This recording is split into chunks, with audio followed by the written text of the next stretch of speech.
இஸ்ரேலுக்கும் சிரியாவுக்கும் சமீபத்தில் ஏற்பட்ட மோதல் என்னதான் இப்ப போர் நிறுத்தம் மூலமா முடிவுக்கு வந்திருந்தாலும் இந்த ஒரு மோதல் முடிவடையாம நீள்றதுக்கான வாய்ப்புகள் ரொம்பவே ஜாஸ்தியா இருக்குதுங்க. ஒரு ட்ரூஸ் கம்யூனிட்டி அப்படின்னு சொல்லக்கூடிய இனக்குழுவுக்கு எதிராக தாக்குதல் நடத்தப்பட்டதுதான் இங்க காரணம் அப்படின்ற மாதிரி வெளியே சொல்லப்பட்டாலும் உள்ளுக்குள்ள பல காரணங்கள் அப்படிங்கறது இஸ்ரேலினுடைய இந்த தாக்குதலுக்கு பின்னாடி இருக்குதுங்க. இந்த வீடியோல நம்ம என்ன பார்க்க போறோம் அப்படின்னா, இஸ்ரேலுக்கும் சிரியாவுக்கும் இடையில சமீபத்தில் ஏற்பட்ட மோதலுக்கான காரணம் என்ன, உண்மையிலேயே ட்ரூஸ் கம்யூனிட்டியை காப்பாத்துறதுக்கு தான் இஸ்ரேல் உள்ள போச்சா இல்ல வேற ஏதாச்சும் மறைமுக காரணம் இருக்குதா அப்படிங்கறத பார்க்க போறோம். கூடவே சிரியாவுக்குள்ள வளர்ந்துகிட்டு வர்ற துருக்கியினுடைய இன்ஃப்ளூயன்ஸுக்கும் இந்த மோதலுக்கும் ஏதாச்சும் சம்பந்தம் இருக்குதா அப்படிங்கிறது ரொம்பவே டீடைலா இந்த ஒரு வீடியோல பார்த்தரலாம். வீடியோவை லைக் பண்ணிக்கோங்க, சேனலை சப்ஸ்கிரைப் பண்ணிக்கோங்க. வாங்க வீடியோக்குள்ள போயிடலாம். அறிவோம் தெளிவோம் உறவுகளுக்கு அன்பான வணக்கங்கள். முதல் விஷயமா, இஸ்ரேலுக்கும் சிரியாவுக்கும் இடையில கடந்த வாரம் ஒரு மிகப்பெரிய மோதல் அப்படிங்கிறது ஏற்பட்டிருந்தது. சிரியாவுக்குள்ள இஸ்ரேல் மிகப்பெரிய தாக்குதல்களை நடத்தியிருந்தாங்க. ஆனா 2 நாட்கள்ல பாத்தீங்கன்னா இந்த 2 நாடுகளுக்கு மத்தியில இப்ப ஒரு போர் நிறுத்த ஒப்பந்தம் அப்படிங்கிறது கையெழுத்தாகி இருக்குது. நம்ம எல்லாருமே என்ன நினைப்போம், ஓகேப்பா போர் நிறுத்த ஒப்பந்தம் கையெழுத்தாயிருச்சு, அங்க பிரச்சனைகள் எல்லாம் முடிஞ்சிருச்சு அப்படின்னு தான் நினைப்போம். ஆனா இது பிரச்சனையினுடைய முடிவு கிடையாதுங்க, இதுதான் பிரச்சனையினுடைய ஆரம்ப கட்டமே. இப்ப சிரியாவுக்கும் இஸ்ரேலுக்கும் இடையில வெடிச்ச இந்த மோதலுக்கு இந்த ட்ரூஸ் மைனாரிட்டி மேல சிரிய ராணுவம் தாக்குதல் நடத்தினதுதான் காரணம் அப்படின்ற மாதிரி சொல்லப்பட்டாலுமே கூட உண்மையான காரணம் என்ன அப்படின்னு பாத்தீங்கன்னா, இஸ்ரேல் அரசாங்கத்துக்கு புதிதாக ஆட்சிக்கு வந்திருக்கக்கூடிய சிரிய அரசாங்கத்து மேல சுத்தமாவே நம்பிக்கை இல்லைங்க. இதுதான் மிக முக்கியமான காரணம். எதனால நம்பிக்கை இல்லை அப்படின்னு பாத்தீங்கன்னா ரொம்பவே சிம்பிள். இப்ப இருக்கக்கூடிய அரசாங்கத்துக்கு பெரிய அளவுக்கு சப்போர்ட் பண்ணக்கூடியது யாரு, துருக்கி அப்படின்னு சொல்லக்கூடிய நாடு. துருக்கிக்கும் இஸ்ரேலுக்கும் சொல்லவே தேவையில்லை, சுத்தமாவே ஆகாது. அப்படிப்பட்ட நாட்டோட சப்போர்ட்டோட ஒரு மிகப்பெரிய அளவுக்கு ஒரு ஆட்சி கவிழ்ப்பு நடத்தி சிரியாவில் ஒரு குரூப் ஆட்சியை பிடிக்கிறாங்க அப்படின்னா அவங்கள இஸ்ரேல் நம்புவாங்கன்னு நினைக்கிறீங்களா? கண்டிப்பா நம்புறதுக்கு வாய்ப்பு இல்லை இல்லையா? எப்ப வேணாலும் துருக்கி இஸ்ரேலுக்கு எதிராக ஏதாவது ஒண்ணு பண்ணணும் அப்படின்னா இவங்களை வச்சு பண்றதுக்கான வாய்ப்புகள் கூட உண்டு. இஸ்ரேலை பொறுத்த வரைக்கும் இப்போதைக்கு சிரியா அவங்களுக்கு உருவாகி இருக்கக்கூடிய ஒரு புதிய டேஞ்சர் அப்படின்ற மாதிரி தான் பார்ப்பாங்க. இதனால தாங்க இப்ப இஸ்ரேல் அரசாங்கம் சிரியா பார்டர்ல மிகப்பெரிய அளவுக்கு ராணுவ குவிப்பு அப்படிங்கறத பண்ணிருக்காங்க. ஏன் அப்படின்னா ரொம்ப சிம்பிளான காரணம் தான். இப்ப பார்டருக்கே துருக்கி வந்துருச்சு. இப்ப துருக்கி இஸ்ரேலுக்குள்ள நுழைந்து இஸ்ரேலை பத்தி உளவு பார்க்கணும் அப்படின்னா அவங்க சிரியா மூலமா நுழையறதுக்கான வாய்ப்புகள் ரொம்பவே உண்டு. அது மட்டும் இல்லாம பல விஷயங்கள் சொல்லப்பட்டதை நம்ம கேள்விப்பட்டிருப்போம் இல்லையா? அந்த மாதிரி ஹமாஸினுடைய அண்டர் கிரவுண்ட் டனல்ஸ் எல்லாம் சிரியாவுக்கு வருது, அவங்க இன்டைரக்டா மறைமுகமா இந்த டனல்ஸ் வழியா வந்துட்டு போறாங்க அப்படின்னு சொல்லி, இதன் மூலமா ஆயுத கடத்தலாம் நடக்குது அப்படின்னு சொல்லி, அதை பயன்படுத்தி எங்க துருக்கியினுடைய உளவுத்துறையும் உள்ள வந்துருமோ, இந்த மாதிரி பார்டர் வழியா அவங்க யூஸ் பண்ற அதே பாதையை யூஸ் பண்ணி உள்ள வருவாங்களோ அப்படின்ற மாதிரி பல கன்சர்ன்ஸ் அப்படிங்கிறது இஸ்ரேலுக்கு உண்டுங்க. அதனால இஸ்ரேல் அரசாங்கம் எப்படா இங்க இருக்கக்கூடிய சிரியா கவர்மெண்ட்டை காலி பண்ணலாம் அப்படிங்கிறதுல ரொம்பவே தீவிரமா தான் இருக்கிறாங்க. அவங்க கூட ஒரு நட்புறவா போற ஒரு மென்டாலிட்டியில இஸ்ரேல் அரசாங்கம் இல்ல. இதனால தாங்க இந்த எல்லை பகுதிகளில் மிகப்பெரிய அளவுக்கு ராணுவ குவிப்பு அப்படிங்கிறதையும் இஸ்ரேல் அரசாங்கம் பண்ணியிருக்குது. இப்படிப்பட்ட ஒரு சூழ்நிலை இருக்கும்போது இதுக்கு ஏத்த மாதிரியே சிரிய அரசாங்கம் என்ன பண்ணியிருக்குது அப்படின்னு பாத்தீங்கன்னா, ட்ரூஸ் கம்யூனிட்டிக்கும் பௌடியன் கம்யூனிட்டிக்கும் இடையில நடந்த ஒரு சண்டைக்கு போய் நான் தீர்த்து வைக்கிறேன் அப்படின்னு சொல்லிட்டு சிரிய ராணுவத்தை உள்ள அனுப்பியிருக்கிறாங்க. ஆக்சுவலா சிரிய ராணுவம் உள்ள போயிருக்கவே கூடாதுங்க. அவங்க உள்ள போனதுக்கு முக்கிய காரணம் என்ன அப்படின்னு பாத்தீங்கன்னா, அவங்க இஸ்ரேலும் அமெரிக்காவும் கொடுத்த அந்த சிக்னல்ஸை தப்பா அண்டர்ஸ்டாண்ட் பண்ணிக்கிட்டாங்க. ஆக்சுவலா இந்த ட்ரூஸ் கம்யூனிட்டி அப்படிங்கிறவங்க யாருன்னு பாத்தீங்கன்னா இஸ்ரேலுக்குள்ளேயுமே இருக்கக்கூடிய ஒரு கம்யூனிட்டி தான். இஸ்ரேலுக்கு மிகப்பெரிய அளவுக்கு சப்போர்ட் பண்ணக்கூடிய ஒரு இனக்குழு அப்படின்னு சொல்லலாம். இஸ்ரேல் ராணுவத்திலையும் அவங்க இருக்கிறாங்க. அதே இனக்குழு சிரியாவுக்குள்ளேயும் ஒரு பகுதியில் இந்த ஸ்வேடியா அப்படிங்கிற பிராந்தியத்தில் இருக்கிறாங்க. இந்த சிரியாவில் என்னதான் அவங்க மைனாரிட்டியா இருந்தாலும் இந்த ஸ்வேடியா ப்ராவின்ஸ் அப்படின்னு வந்துட்டா அவங்க தாங்க மெஜாரிட்டி. இஸ்ரேலுக்கு சிரியாவுக்குள்ள தேவையான உதவிகளும் இந்த ஒரு கம்யூனிட்டி மூலமா கிடைக்குது அப்படிங்கிறதுல சந்தேகமே தேவை இல்ல. ஈவன் சிரிய அரசாங்கத்தை உளவு பார்க்கறதாகட்டும், சிரியாவுக்குள்ள இருக்கக்கூடிய மற்ற குழுக்களை உளவு பார்க்கறதாகட்டும், இந்த எல்லா விஷயத்துக்குமே இந்த ட்ரூஸ் கம்யூனிட்டி அப்படிங்கறத இஸ்ரேல் பெரிய அளவுக்கு பயன்படுத்தி இருக்கிறாங்க.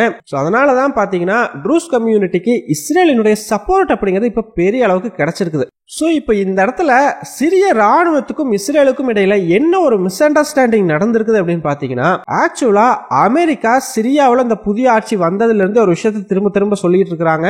ஒரு மத்திய கவர்மெண்ட் அப்படிங்கிறது இருக்கணும். அந்த ஒரு அரசாங்கம் சிரியாவில் இருக்கக்கூடிய மற்ற பிரிந்து கிடக்கக்கூடிய எல்லா பிராந்தியங்களையும் ஒன்னு சேர்க்கணும். அதாவது சிரியாவில் பாத்தீங்கன்னா ஒவ்வொரு பகுதியில ஒவ்வொரு குரூப் வந்து கண்ட்ரோல் பண்ணிட்டு இருக்காங்க இல்லையா? சோ அது எல்லாத்தையும் ஒரு யூனிஃபைடு கவர்மெண்ட்டுக்கு கீழே கொண்டு வரணும். சோ அது இவங்க கொண்டு வந்தா நல்லா இருக்கும் அப்படின்ற மாதிரி வந்து சொல்லி இருந்திருக்காங்க.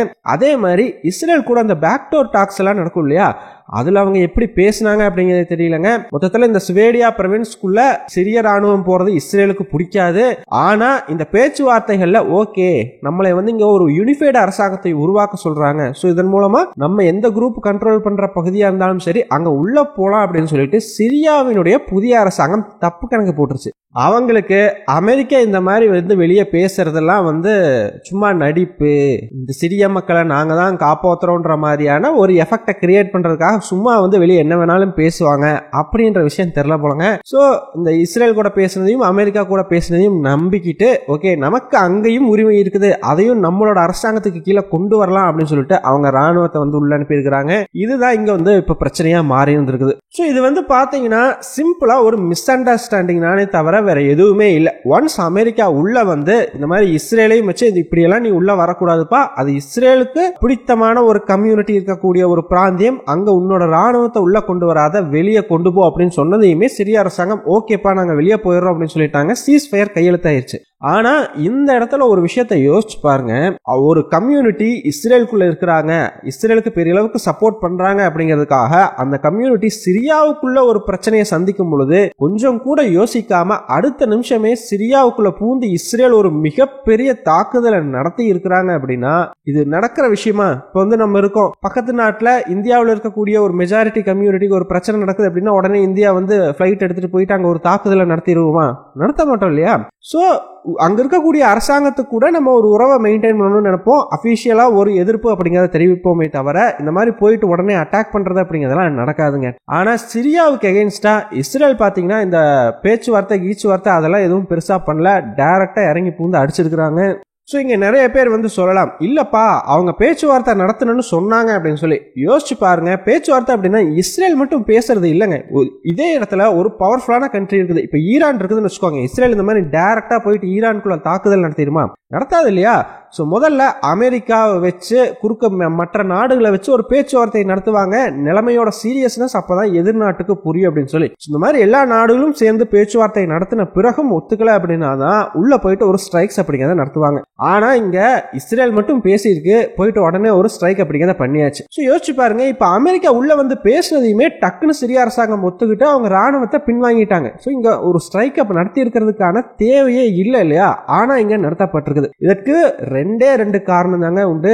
முதல் காரணம் என்ன அப்படின்னு பாத்தீங்கன்னா, சிரியாவுடைய புதிய அரசாங்கம் இஸ்ரேலுக்கு சுத்தமாவே பிடிக்கல. அதுக்கு துருக்கியினுடைய சப்போர்ட் இருக்குது. அவங்கள ஸ்டெபிலைஸா இருக்கிறதுக்கு விடக்கூடாது. அவங்களை எவ்வளவு தூரம் டீஸ்டெபிலைஸ் பண்றதுக்கு ஒரு வாய்ப்பு கிடைக்குதோ அந்த வாய்ப்பை பூரா பயன்படுத்தி அவங்களுக்கு எதிராக பல தாக்குதல்கள் நடத்தி இப்ப இருக்கக்கூடிய அரசாங்கத்தை வீக் பண்ணி விட்டுறணும். சோ தட் மீதி இருக்கக்கூடிய குரூப்ஸ் எல்லாம் இருக்காங்க பாத்தீங்களா, அவங்க ஓரளவுக்கு சிரியாவில் கண்ட்ரோலை வந்து அவங்க கையிலேயே வச்சுக்கிட்டு இருக்கணும் அப்படிங்கிறது இஸ்ரேலினுடைய எண்ணம். அது மட்டும் இல்லைங்க, இந்த முறை ட்ரூஸ் கம்யூனிட்டிக்குள்ள சிரிய ராணுவத்தை உள்ள அனுப்பி அங்க வந்து அவங்க கண்ட்ரோல் எஸ்டாப்ளிஷ் பண்றதுக்கு இஸ்ரேல் விட்டுட்டாங்கன்னா அதன் பிறகு அந்த ஒரு கம்யூனிட்டி அப்படிங்கிறது இஸ்ரேலினுடைய கையை விட்டு போயிடும். இஸ்ரேலுக்கு சிரியாவுக்குள்ள இருக்கிற ஒரு மிகப்பெரிய அட்வான்டேஜ் அப்படிங்கறத அங்க இழந்துருவாங்க. சோ இதுதான் முதல் காரணம்.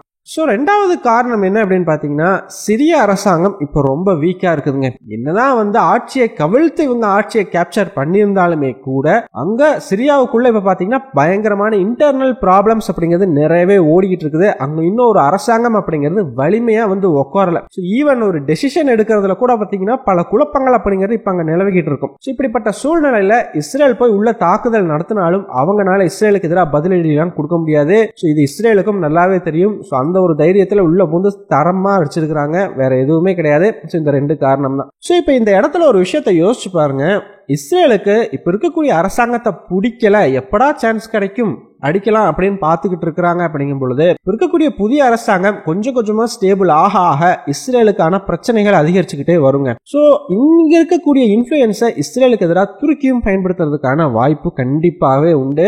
அது மட்டும் இல்ல, இன்னைக்கு அவங்க ஸ்வேடியா ப்ராவின்ஸ்ல இருந்து வெளியே வந்திருக்கலாம், இந்த மாதிரி அமெரிக்கா இஸ்ரேல் எல்லாம் சொல்றாங்க அப்படின்னு சொல்லி. ஏன்னா அவங்க வீக்கா இருக்கிறாங்க. ஒன்ஸ் அவங்க ஸ்ட்ரென்த் கேதர் பண்ணி மறுபடியும் இந்த ஸ்வேடியா ப்ராவின்ஸ்குள்ள போய் அதையும் தங்க கட்டுப்பாட்டுக்குள்ள கொண்டு வர்றதுக்கான முயற்சிகளை அவங்க ஃபியூச்சர்ல எடுக்கிறதுக்கான வாய்ப்புகள் ரொம்பவே ஜாஸ்தியா உண்டு. சோ இப்ப இது பாத்தீங்கன்னா இந்த போர் நிறுத்தம் அப்படிங்கிறது முடிவு கிடையாது. இதுதான் ஒரு புதிய ஆரம்பம் இஸ்ரேலுக்கும் சிரியாவுக்கும் இடையிலான மோதல் அப்படின்னே நம்ம சொல்லலாம். ஸோ இது எப்படி போகுது, ஃபியூச்சர்ல சிரியாவுக்கும் இஸ்ரேலுக்கும் இடையிலான உறவு என்ன மாதிரி எல்லாம் நகருது அப்படிங்கிறத நம்ம வெயிட் பண்ணி பார்த்தோம் அப்படின்னா தெரியும். ஸோ ஃபைனலா நீங்க என்ன நினைக்கிறீங்க?